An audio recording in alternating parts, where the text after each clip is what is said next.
Hello, आज मैं जिस किताब का रिव्यू करने जा रहा हूँ उसका नाम है स्पिन सेलिंग हैंडबुक। इसे नील रैकम ने लिखा है जो कि स्पिन सेलिंग टेक्निक के ऊपर बेस्ड है। स्पिन सेलिंग के पीछे एक यूनिक स्टोरी है। लेट 1970s एंड 80s में IBM ज़ेरॉक्स बहुत अच्छा काम कर रहे थे। उनका मार्केटिंग फंडा था कि हम शोरूम में अपना प्रोडक्ट नहीं रखेंगे बल्कि डायरेक्टली कस्टमर को बेचेंगे। इसलिए वो अपने सेल्स टीम के ऊपर काफ़ी पैसा खर्च करते थे, उन्हें बेस्ट ट्रेनिंग प्रोवाइड करते थे। लेकिन मैनेजमेंट को ये एक दुःख था कि इतनी अच्छी ट्रेनिंग देने के बावजूद सेल्स के नंबर जितने बढ़ने चाहिए थे, नहीं बढ़ रहे थे। ये एक चैलेंज था। तो उन्होंने डिसाइड किया कि किसी थर्ड पार्टी को बुला के ऑडिट कराते हैं और पता करते हैं कि गड़बड़ कहाँ है। उन्होंने नील रैकम नाम के व्यक्ति जो कि साइकोलॉजिस्ट था, he was not a marketing person, उसे हायर किया और इस प्रॉब्लम को सॉल्व करने के लिए कहा।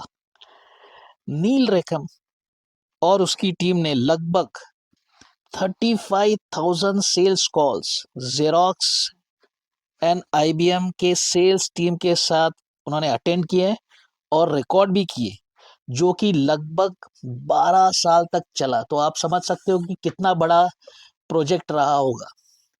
और इतने बड़े प्रोजेक्ट के बाद आखिर में नील रैकम ने अपना रिपोर्ट सबमिट किया, जिसमें कुछ यूनिक चीज़ें बताई गई थी।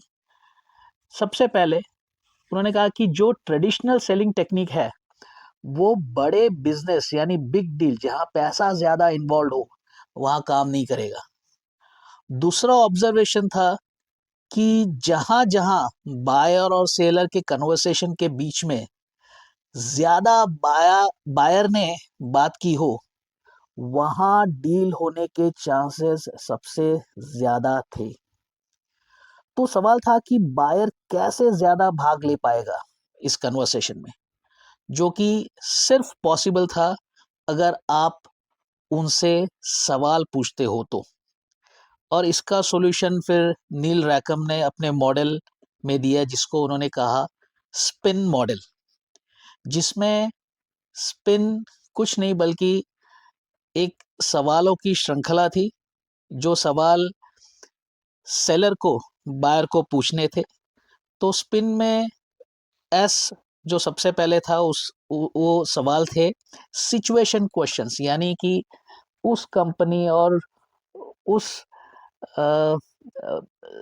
बायर की स्थिति के बारे में पता करना। सो वो पहले सिचुएशन क्वेश्चंस थे। P stands for problem questions, buyer को क्या इश्यूज थे, क्या प्रॉब्लम वो फेस कर रहा था, ये सारे सवाल थे पी में। आई में थे इम्प्लीकेशन क्वेश्चंस, उन प्रॉब्लम के कारण बायर को क्या क्या नुकसान झेलना पड़ रहा था, क्या दिक्कतें आ रही थी और कितना नुकसान उसको झेलना पड़ रहा था। दैट वाज इम्प्लीकेशन क्वेश्चन, मतलब प्रॉब्लम का इम्पैक्ट क्या था।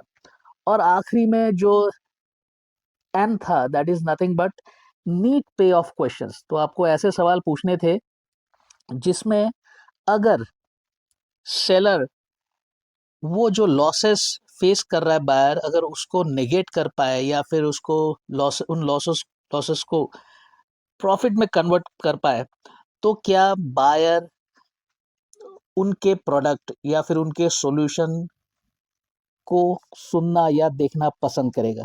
तो इस तरीके से सवाल स्पिन सेलिंग में पूछने थे। और ये सारी चीज़ें बहुत ही डिटेल फॉर्मेट में और फैंटास्टिक टेम्पलेट में इस किताब में दी गई है।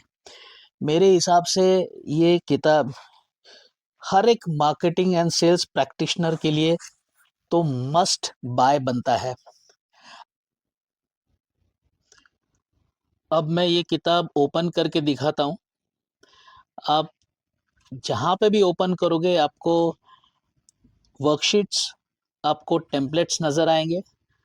तो ये किताब इतनी सिंपल है यूज़ करने के लिए।